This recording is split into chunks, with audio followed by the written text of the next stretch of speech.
This program, while curated to help you improve your health, contains general advice and should not replace the individual advice of your medical practitioner. And for those that aren't from Australia and in our generation, what's totally wild? Totally. How do you describe totally wild? What's their health like then, considering that they still do a little bit of the traditional and they're not fully plugged into what we have? Their fitness and their apparent health and well-being was quite astonishing. Very lean individuals. The science is so rudimentary compared to what it will be. It's crazy, but it's also come so far. Like, I can't imagine in 10 or 20 years where it's going to be. It's just going to be mind-blowing, I think. We'll have crapsules. There'll be crapsules available. In life, it's normal to have ups and downs. But what do we do when we get stuck? I've always been fascinated by the healing journey. Why do some people get better while others fail to make the shift? Welcome to the Expert Series, where you'll meet 25 of the world leaders in health and wellness, discussing their passions and what it takes to make your shift. There's an electrical feeling in the room. I had to be a mom. It was so important to me. I've always been a pain in the butt, and I love that. I knew that I wanted to help people. I'm Katherine Maslen, and this is The Shift.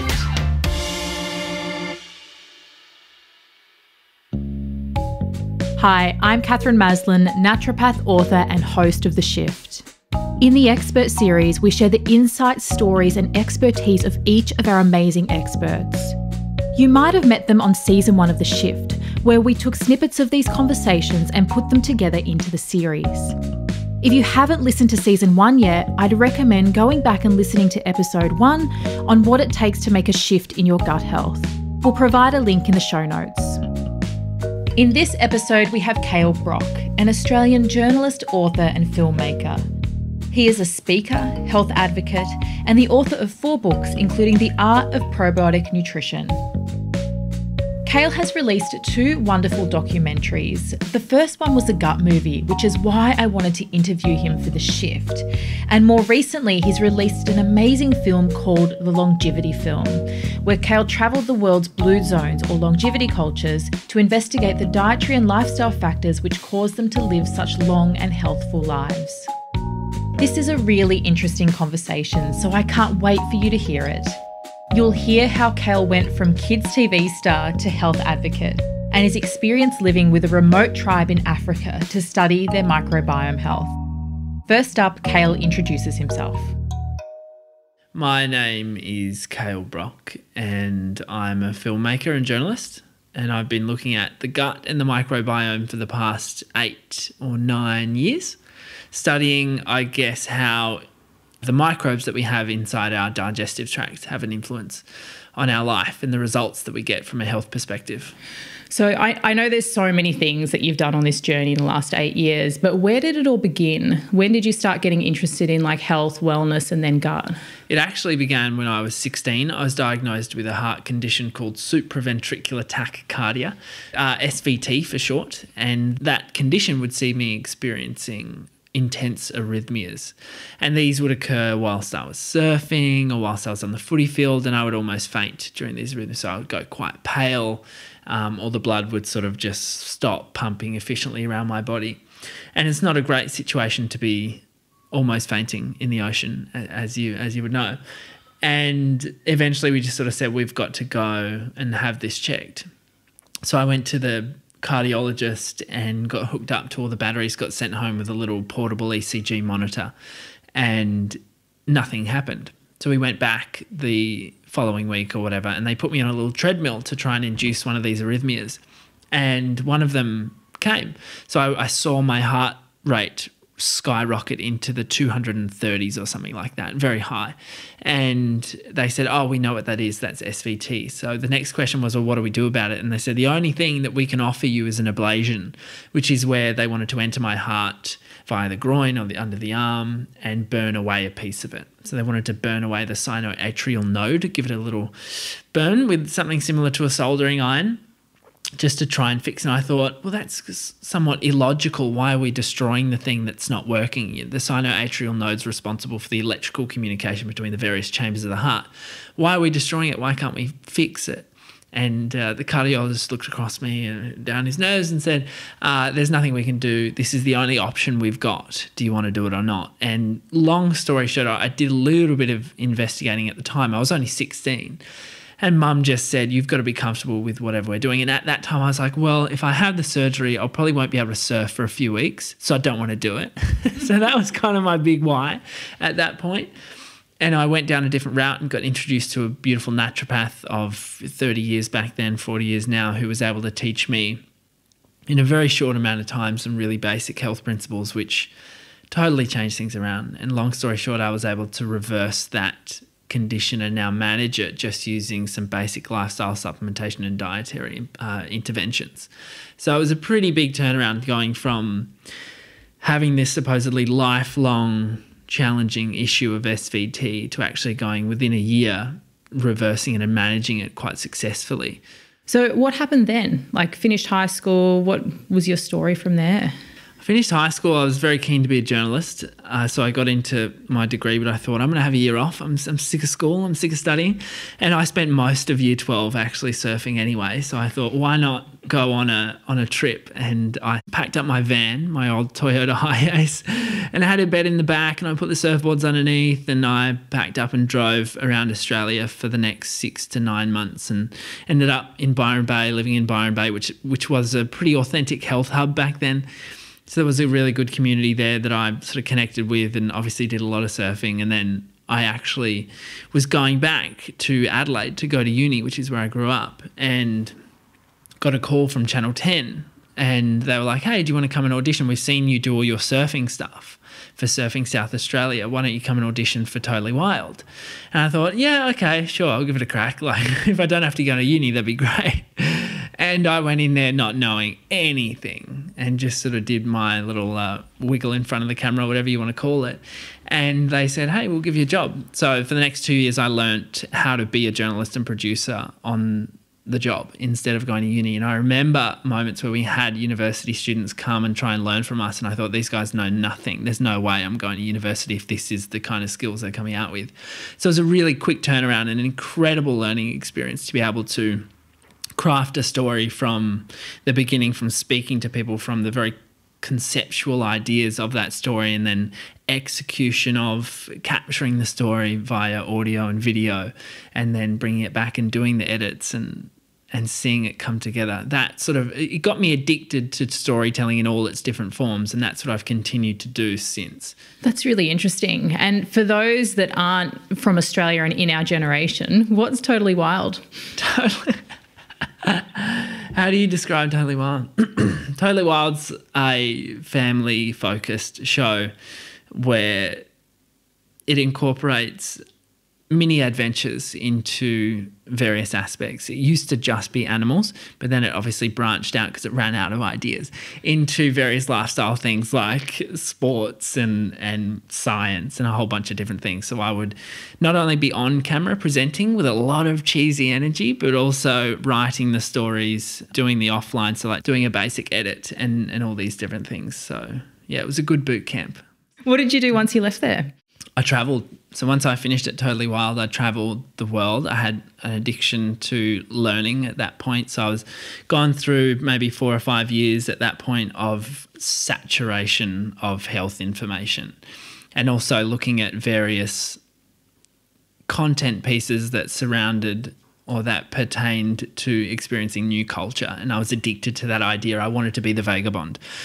So I definitely adopted that sort of approach and went to Africa, and then went to Southeast Asia, and went to America and lived in America as well, and just basically chased surf around the world, and also built a business at the same time, because I knew at that point I'd worked full-time for 2 years, and I thought, there's no way that I can handle working for someone else anymore. There's no way I can be told what hours I have to work. What was the business that you built? So I built various businesses. When I finished at Totally Wild, I started doing some online or in-person classes, workshops, where I would teach kids how to make a smoothie, for instance, or how to make a salad. And then I graduated and went to teaching raw food classes, and then we landed on fermentation. which is really where the gut health stuff started. When I started looking at fermentation and doing workshops in that area, that's when I knew I needed to become really well versed in the gut health conversation. And that was still early days. That was pretty early, but you didn't have to go too far to find a couple of experts and a couple of ambassadors in the field who were really explaining things in a really nice way. Dr. Natasha Campbell-McBride, Donna Gates even doing her fermented food stuff.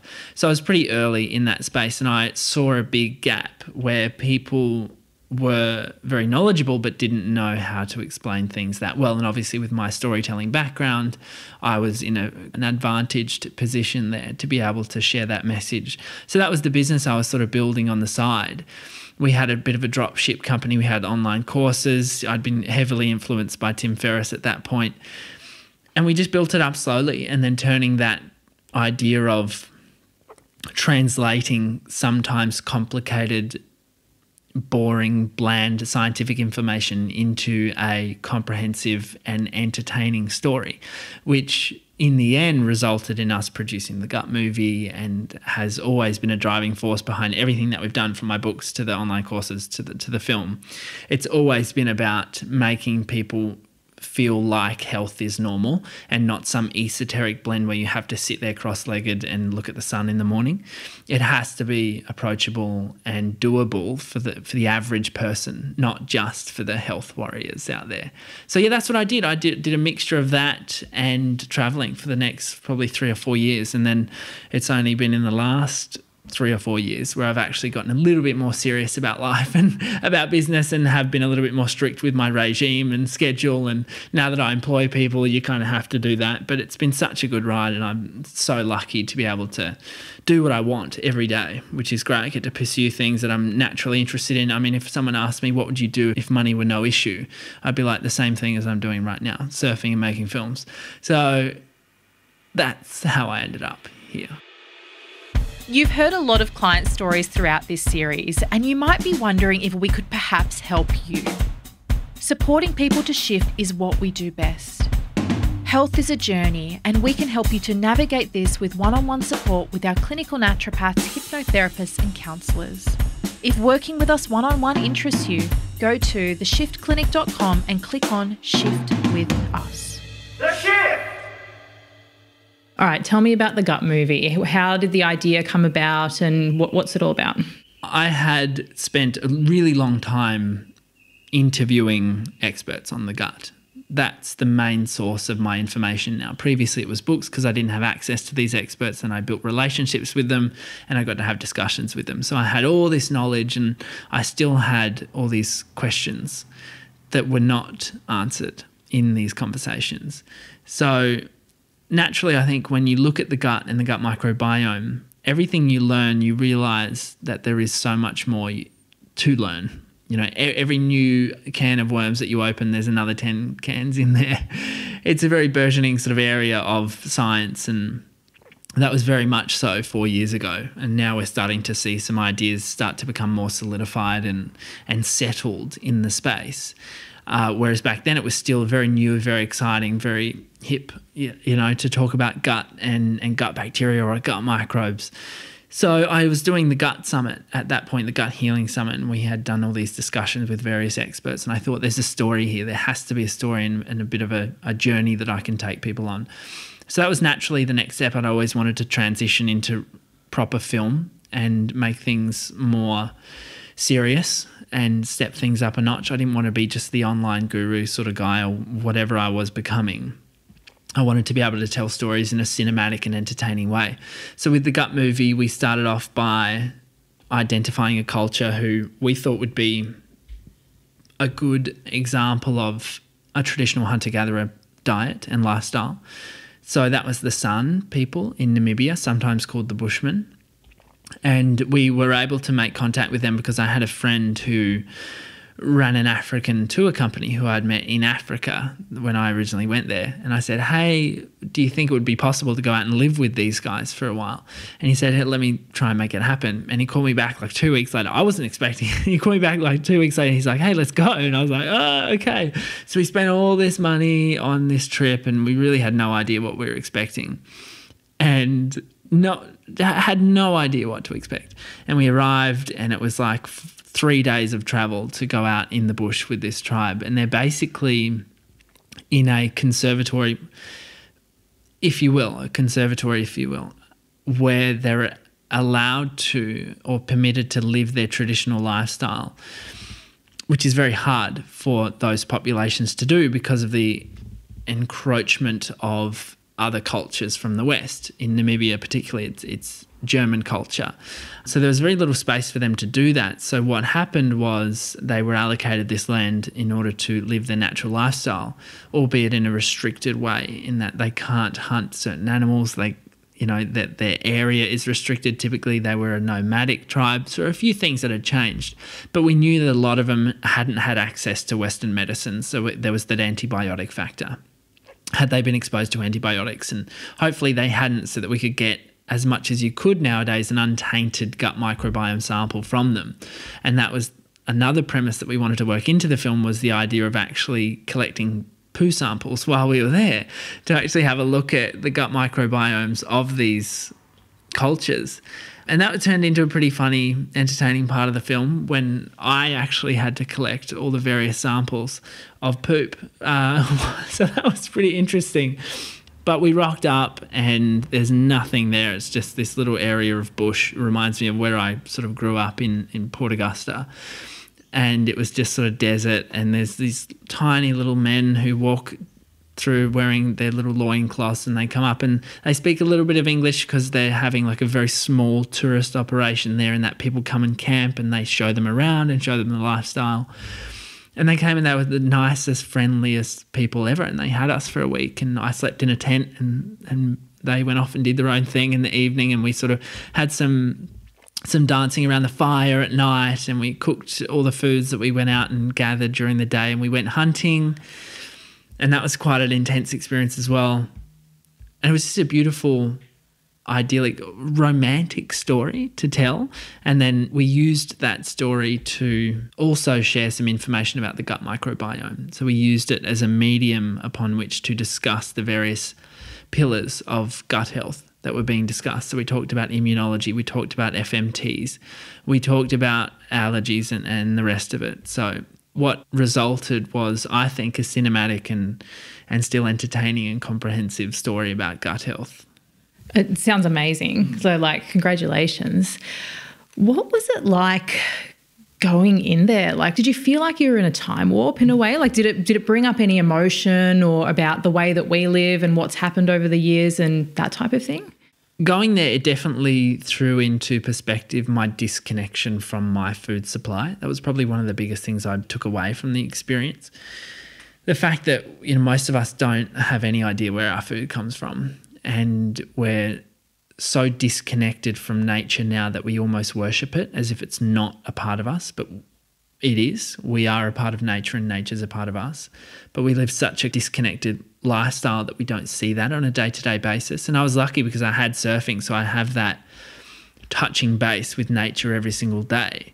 But a lot of people don't have that. So I realised that very early on, that when we were digging around and walking throughout the bush and we're thirsty, right? So it's like, oh, well, the guys know something for that. So we walked around and they noticed this little shrub on the ground that looks like every single other shrub around the place. And they just say, oh, no, there's a water root under there. And they dig up this 4-kilo water root that's just like a cucumber. It's full of water and everyone's drinking from it, sharing, So I saw immediately this naturalistic way of life that I was pretty much unaware of. I mean, I had been the camping kid. I had gone out west all the time when I was young going surfing, and that was still at another level to me.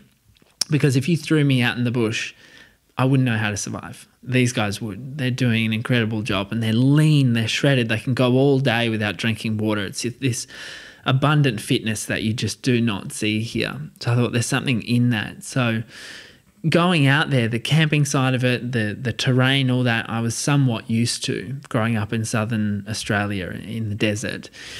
But the embedding of their lifestyle into that environment was something that it was very foreign to me. So to be able to learn from them and adapt and try and adopt that way of life for a short time, it was quite a privilege, I thought. Oh, absolutely. And a remarkable story as well. Yeah. Tell me about the poo. What happened? So people might not know that your poop carries essentially a signature of what's in your gastrointestinal tract. We previously only had access to culturing techniques where we would take samples of your poop and see what grew on a culture plate and base our assumptions off of what resulted. Whereas nowadays we have access to more intelligent technologies such as DNA testing, where the genetics of all the different gut microbes that exist within your gastrointestinal tract can be tested via a sample, a fecal sample. So we're getting a much more comprehensive assay of your signature, your own unique signature. And what's interesting is that each one of us carries a very unique set of bugs within our gastrointestinal tract. So we wanted to go and see what was coexisting with the San people in Africa and how different it was to my own and whether mine changed whilst I was there. So we had all these little poo sampling kits with me from Smart DNA, Dr. Margie Smith down in Melbourne, and she was sort of saying, make sure you do this, make sure you do that. So I sort of had a little science experiment with me, and I very nervously asked the San people, hey, do you mind if we, collect your poo? And of course you got the reaction that you would expect. I mean, caught it all on camera, and they were kind of weirded out about it, but they acquiesced. And the next day in the morning they invited me out after they'd done their business, and I would come and take a small sample of their poop and put it in my little container and pack it up and label it and take it home to Australia. And we did that. And we also looked at my poo before and after as well, and we saw that the Sun had, without trying to ruin the story, we saw that the Sun had a very significantly different microbiome to begin with. It was very diverse and very anti-inflammatory in nature. And mine actually showed up as quite inflammatory before I left.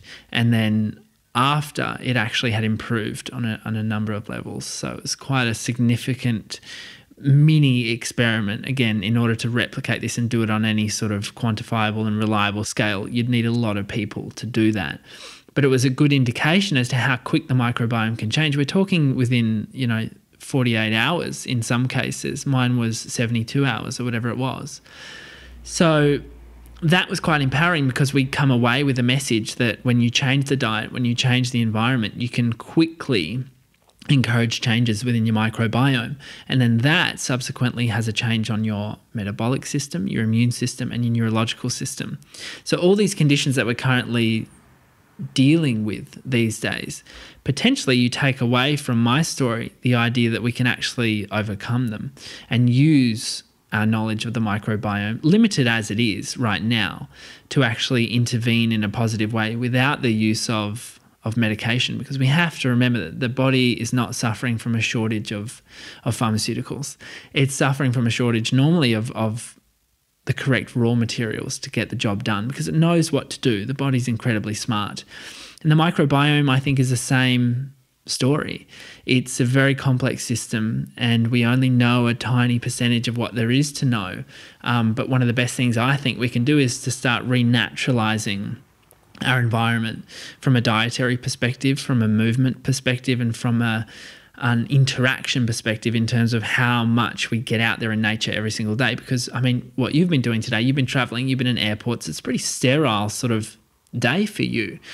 Whereas my whole point is trying not to do that too often. It's to try and live in a way that encourages the existence, the interaction with a natural microbiome. So for me, my point of contact is the ocean, because the ocean contains a lot of good bacteria that coexist with us. And, when I came back, I was really big into seaweed harvesting. And, when I'd go surfing, I'd see some edible seaweed and I'd pick it off the rocks, have a little nibble, and then go for my surf. And I started fishing, and I started getting rabbit from the local butcher or whatever, and getting kangaroo and doing all those sorts of things. So really trying to touch base with my local ecology to develop a geographically dependent microbiome signature myself, which enables me to thrive in this particular geographical environment.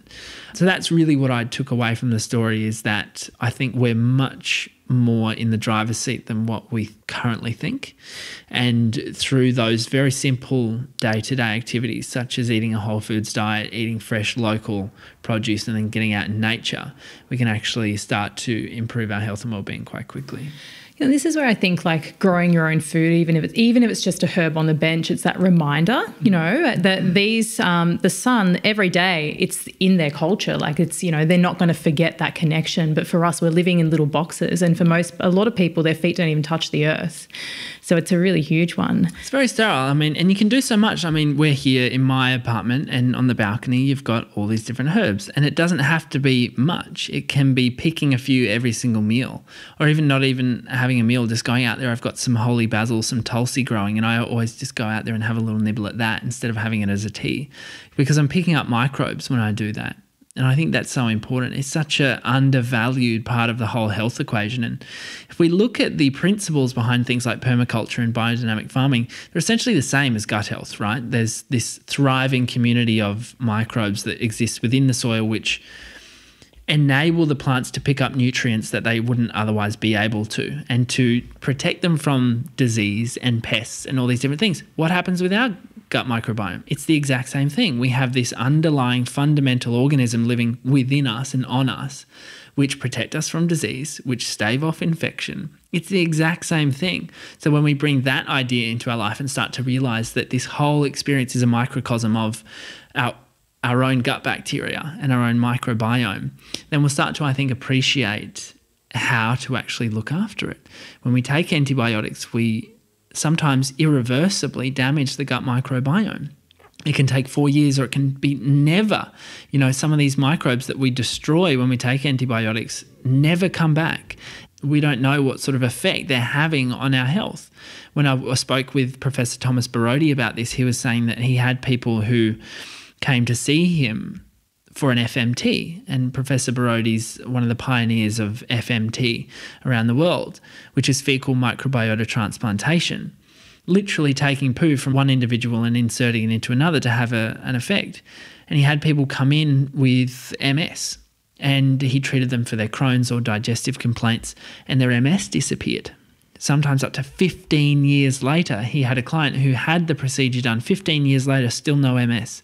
So his postulation was that there was a microbe in there, an infection of some kind, that was causing the MS-associated symptoms. And by suppressing that, or kicking it out, changing the signature of the microbiome via an FMT, they were able to clear that up. So, I mean, just those small case studies for me just go, wow, there's so much to learn, and I'm so grateful that there are incredible experts in those positions like that to do the work, and I just sort of swoop in like a bit of a scab and just share their information and take all the glory, right, do the film on it. So I've got the easy job, but they're just in the trenches every day doing what I think is really the hard work, and coming up against what has been a tidal wave of resistance from the convention in regards to how important these gut bacteria are. Professor Mimi Tang, same thing, when she was looking at peanut allergies and using Lactobacillus rhamnosus LGG. In the early days when she was trying to get funding for those studies, they were like, why? What are you, a naturopath? It's like, come on, how far do we have to look into this before we can actually say, hey, there's something here? But lo and behold, nowadays we have every single prestigious university around the world with a gut microbiome department, and they're bringing out studies every single week. Told you so. Yeah, right? So it's exciting. How we feel colours our days. If we're emotional, anxious, low, or have low self-esteem, it severely impacts on our lives. In Season 2 of The Shift, we'll explore our minds, the neurochemistry, the biology, the emotions, and the subconscious. You don't want to miss this, so be sure to subscribe so that you know when it drops. The Shift! What I wanted to ask was, how long did the sun live for? Yeah, so this is a big area of, I guess, debate or conjecture within the sun culture, or looking at the sun culture. Previous ideas were that the sun were probably a blue zone, which is a longevity hotspot where they reached the age of 100 10 times more than the average person. However, with the adoption of Western ideas and Western food, which was inevitable the way Africa has sort of developed over the past couple of hundred years or few hundred years, there was never going to be room or space for them to maintain their integrity when it came to culture and living and traditional lifestyles. So they weren't able to do that. So the ideas postulated to me were that they used to live a long time, but then with the introduction of different foods such as maize meal, which is just cornmeal, and conventional farming methods and all these different things, all these different factors, their longevity was significantly affected, and they now no longer experience such incredible health. Probably not too dissimilar to the Indigenous population here in Australia, where, you know, they used to be a very healthy population, but very quickly with the adoption of, or with the forcing of Western ideas onto them, that changed. And so the people that you were living with, were they getting food brought in as well as doing hunter-gatherer? Their diet has to be supplemented because they just don't have enough food, because their area is too restricted now in order to afford them a full diet for the whole community. Even then, we knew that we were getting samples from a population that weren't 100% hunter-gatherer. But we had to accept that and go, where in the world can you find that now? Well, can you? I don't think you can. And there were questions posed to us like, why don't you go and do it with an Indigenous tribe here in Australia? Again, it's so hard to find an Indigenous tribe here in Australia who are still living the traditional ways and had not been exposed to antibiotics, not just in that generation, but generations previous, because we know that antibiotic damage can be passed down generationally. These are the learnings that I got from speaking with Dr. Natasha Campbell-McBride, who's now in the film. So there's all these different things that really come into play when you're talking about gut health, but we wanted to find, I guess, the most authentic traditional hunter-gatherers that we could find. And based on my research, the Sun were one of those. What's their health like then, considering that they still do a little bit of the traditional and they're not fully plugged into what we have? I think, I mean, as I said before, their fitness and their apparent health and well-being was quite astonishing. Very lean individuals and very bright, healthy skin and eyes, looking very nice. All these external signals of great health were definitely there. There was one case where there was one obese lady in the tribe out of probably 40 or 50. If we look at that compared to over here in the West, we have, half of our population being overweight or obese. I think that's a pretty good number.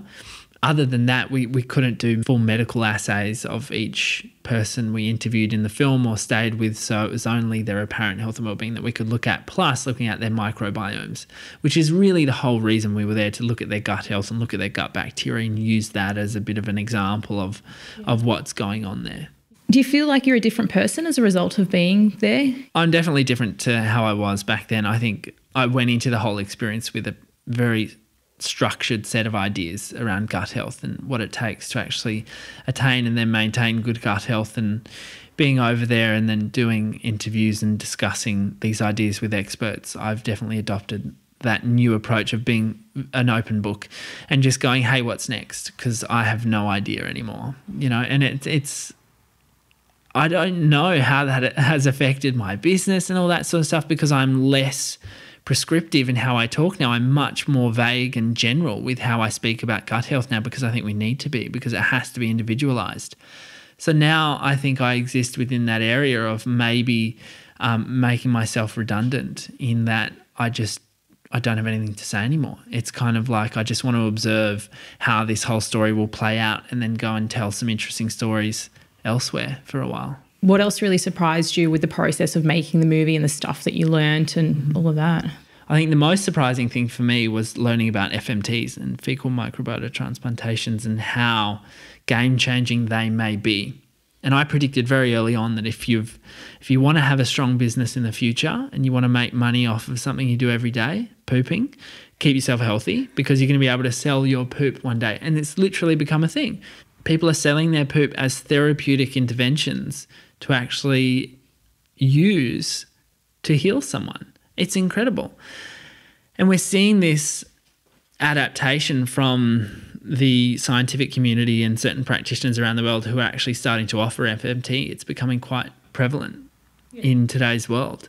So that's probably the most interesting part of doing the whole movie and this whole last decade of looking into gut health. It's what FMT is going to open up for us, and the idea that is there a perfect microbiome signature out there that we could replicate and harvest from someone and inoculate the entire diseased population and fix them. Is that going to happen? I don't know, because as Professor Barodi says, they don't know exactly what's in a fecal sample. They don't know what's in a donor's poo. They only know what's not in there, you know, and if there are certain components that are not in there, they assume that it's safe, and the person is healthy, they assume that it's safe. So as that area progresses, I think that's going to open up a lot of doors for improving people's health with and I don't like saying it, but with a once-off sort of health intervention, like a come and fix me and then I'm right again kind of deal. When I do also want to say that I think that it should be more a case of looking at this from a preventative standpoint and a prophylactic standpoint. We need to actually take action every single day to look after our gut. You don't just do a 12-week program and then fix your gut. It's a lifelong journey. But for those people who have been damaged, for instance, by antibiotics and cannot reverse that situation, that's where I think FMTs are going to be really powerful going into the future. The implications are there for diabetes, for neurological conditions, for digestive ailments, for emotional, mental health challenges. All these different things are affected heavily by what goes on in our gut. And I think with the smart, patient and strategic implementation of FMT procedures, we can definitely start to get on top of some of those conditions in a much more holistic and much less invasive or less damaging way. Yeah, super interesting. And as you said, it's like looking at that prevention. There's no point giving someone an FMT if they're not going to change what they're doing that got them there in the first place kind of thing. The science is so rudimentary compared to what it will be. It's crazy, but it's also come so far. Like I can't imagine in 10 or 20 years where it's going to be. It's just going to be mind-blowing, I think. We'll have capsules. There'll be capsules available. Like people will be able to go into a clinic and say, I'll have 120 caps, sun, bushman poo, please. That's where it's going. I guarantee that that'll happen one day. And who knows what that future will look like. You heard it here, ladies and gentlemen. The crapshaw revolution. This program's called The Shift, and it's about people making significant shifts in their life, whether it be health, you know, relationships, etc. So to make a shift, it's like it's from getting where you don't want to be to where you want to be and the steps that happen in between. Can you think about the biggest shift that's occurred in your life so far? I think with the challenge with shifting and changing in any way is that you have this identity crisis, because we have a self-image, right, that's reflected reality, your current reality. And anything where you want to change that is a challenge to your self-identity. It's like, hey, do I want to pick up this new idea? And I think some of the biggest shifts for me have come from adopting the whole principle of going, I'm not too sure. And just being open to totally being proved wrong with everything that I've done up until this point. I'm so open to that now. And I think that's a very liberating experience, to be able to be so flexible that you can adopt and shift very quickly and adapt and thrive in different environments. And again, some of us have become so attached to our self-identity. It's like with sickness, it's like, hey, my name's Kale and I have cancer. You know, it almost becomes it becomes a part of people when they get sick. So if you have someone that actually says, hey, we have an alternative where you may not be sick anymore, some people get offended. Some people get angry, you know, because that's a responsibility that they then have to take on. Do I need to learn? Do I need to empower myself? Do I need to inform myself about this new idea so that I can change and challenge this self-identity? It's a massive phenomenon. I think people really struggle with change and shift because of that reason, because we're so attached to ego and self-identity that we struggle to adopt new ideas and we struggle to be open to new ways of thinking.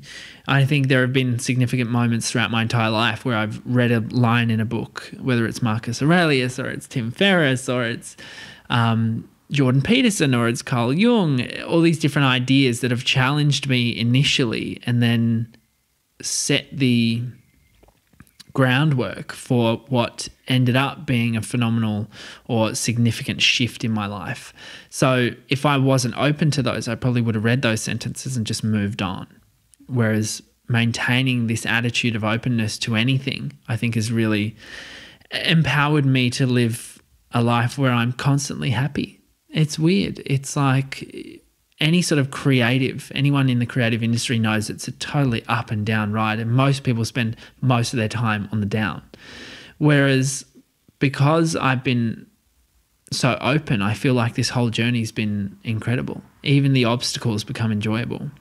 And even at the time, they might be a little bit painful and you're struggling and you throw a few little F-bombs out there and you get it out your system. But overall, in the end, I think that that's the whole point, because these obstacles are there to challenge you, to challenge that self-identity, for you to either move through, around, or navigate your way over the problem to actually change and grow and become a better person on the other side of it.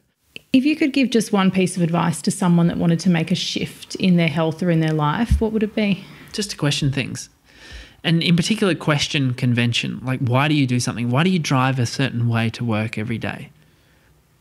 Why do you walk a certain way down the street? Why don't you flail your arms over your head and dance down the street? You know, just asking yourself these questions, challenging these ideas that we've adopted without really thinking, I think is the first step in inducing any sort of shift, because it opens us up to possibility and new ideas and coming up with an approach that is, for want of a better word, original, totally original. If someone tells you how they've gotten healthy, just take it on board and kick it around and play with it. It doesn't mean that you have to emulate 100%. You know, just be an open book. I think Aristotle maybe I'm misattributing this quote, but said it is the mark of an intelligent mind to be able to entertain a new idea without accepting it.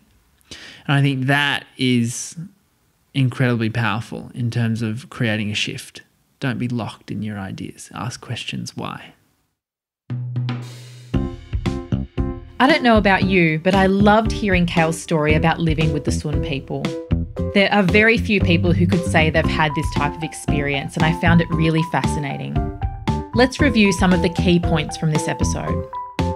Number 1. By looking at humans living in a traditional hunter-gatherer lifestyle, we can make some comparisons to see what our health is like compared to theirs. One of the things that we do know is that our microbiome is degraded to about 40% of what Indigenous populations have. This is a really big deal. Number 2, most of us in the West are disconnected from the earth and disconnected from our food supply. This disconnected approach to how we live is almost becoming the norm, and we need to reverse this if we're going to truly embrace health. Number 3, how we interact with the world affects our microbiome.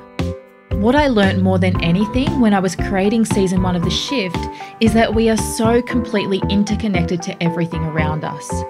Our microbes are a very real and science-based example of this, given that they interact with our cells and they interact with the microbes in our environment, on our food, and vice versa. Learning is great, but doing is better. Here are 3 things that you can do to help to shift your health as a result of listening to this conversation.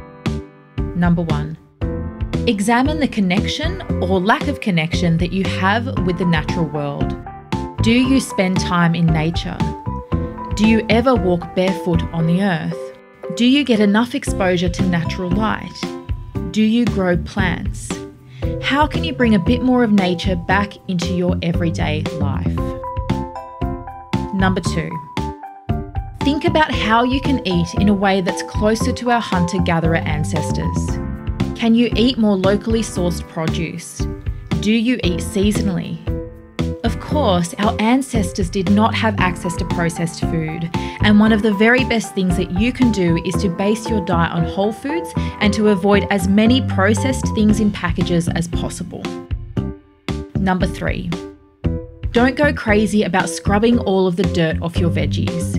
If your food is organic, you just want to give it a little gentle rinse, as there are microbes on your food that are beneficial for your gut microbes. Likewise, try to move away from sterilising everything in your home. There are microbes everywhere and we need them to remain in balance rather than kill them. If you loved this episode, please do share on social media and tag myself and Kale so that we can say hi.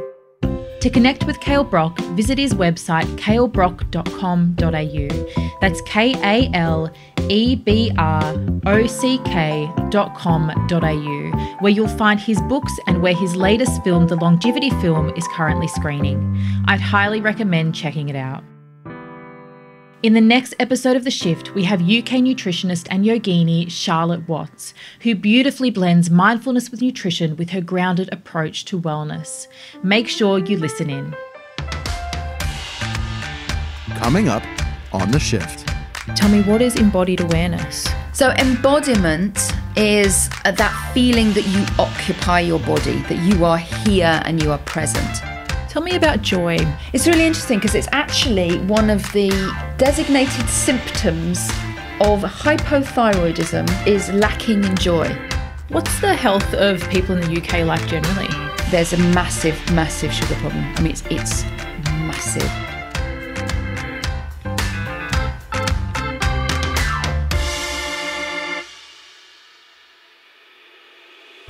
I hope you're loving the information in The Shift as much as I do.